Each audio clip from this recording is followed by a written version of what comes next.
It had been 3 weeks and it was October 1915. During the weeks, Greg and Beta had tried to convince the weed buyers of the town that the claims about their weed are not true, but with no success. At this moment they are making zero income from the business, but now we take our focus to the Leg Town School, where a morning class took place. Mr. Egosticle said, "Now students, my helping teacher Alpha will give you a presentation he wanted to give." Alpha said, "Yes, my presentation is not just a presentation, it is an experience. You should by now feel an aura pulsating in the air as dominance has been showcased during our time, as if you could be as nonchalant as the Alpha. Your most important lesson in the world is to never look weak, always be the strongest and always maintain dominance. My life story is not just a story, it is an example. Be your own boss." Egosticle said, kids, remember that he is not the only impressive man in the world. I am a very admirable man with charisma. Honestly, he is performative, he uses insecurities." Chad asked, "Mr. Alpha, I have a question. If you are so secure in yourself and confident, then why do you need to prove it so hard? We just want to learn math, not this." Egosticle said, "Exactly, finally you are useful. He uses insecurities." Chad said, "And you, Mr. Egosticle, why do you need to defend yourself so hard if you are confident in yourself?"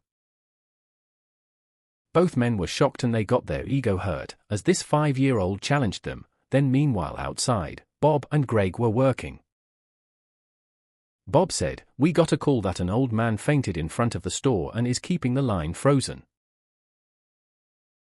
Greg said, "Let's go arrest the motherfucker."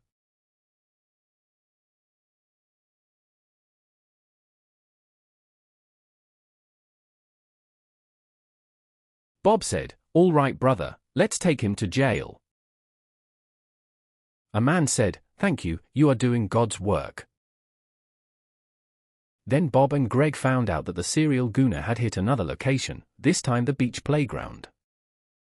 Greg said, "He is getting more powerful, he has already marked most of the town, but the playground? That is a line crossed." Bob said, "Brother, I must admit that I sympathize with the gooner a little bit. The sand does feel nice around the penis, but this is morally of course wrong." Greg said, "Wait, is it you? Are you the fucking serial gooner?" Bob said, "Brother, what?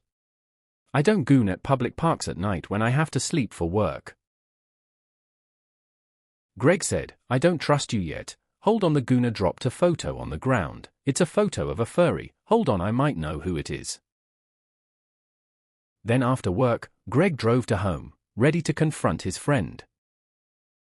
Greg said, "I know it is fucking you, Beta. You are going out at night to goon all around the town, probably with Clownus as a team." Beta said, "I don't know what you are talking about, we were just pounding on the sofa." Greg said, "There was a photo of a furry at the crime scene. Who else in this town has a furry fetish other than you two?" Clownus said, "Master, you have a furry fetish too, remember? Anyway, I haven't seen that furry photo in a while, I don't know how it ended up there." Greg said, "Things line up too well, I will get to the bottom of this and expose you both." Beta said, "Chill man, look, while you were at work, we were on an episode of a reality show, it's gonna air on the television right now."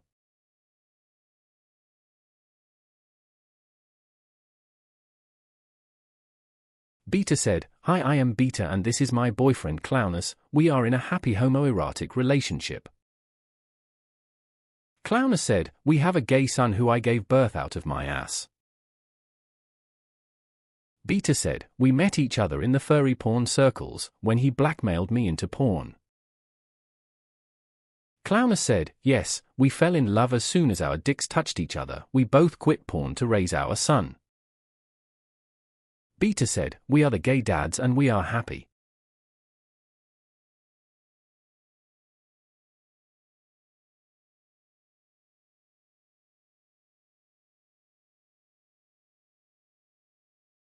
Greg said, "What the fuck was that? That was a bunch of horseshit. You are not even Chad's dads." Clownus said, "The show paid us well, the show is called The Gay Dads, so we needed a son." Then Greg and Beta decided to pay Otto and Alpha a visit. Their other methods hadn't worked, so they decided to go confront them face to face. Greg said, "All right, let's go."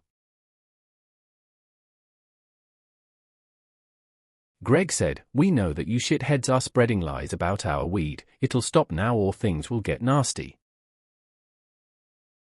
Otto said, "Oh, sad to hear your business is doing bad. I had no idea of your trouble, but not surprised since a bunch of wankers like you won't know how to run a business like this." Beta said, "Come on, for old time's sake, stop playing around. I can give you ass if you stop." Beta said, "Come on, for old time's sake, stop playing around. I can give you ass if you stop." Greg strangled Otto and shouted, "This ends now, you motherfucker." Beta said, "Come on, let's leave. You are taking this too far." Greg said, "This is not over, this is war."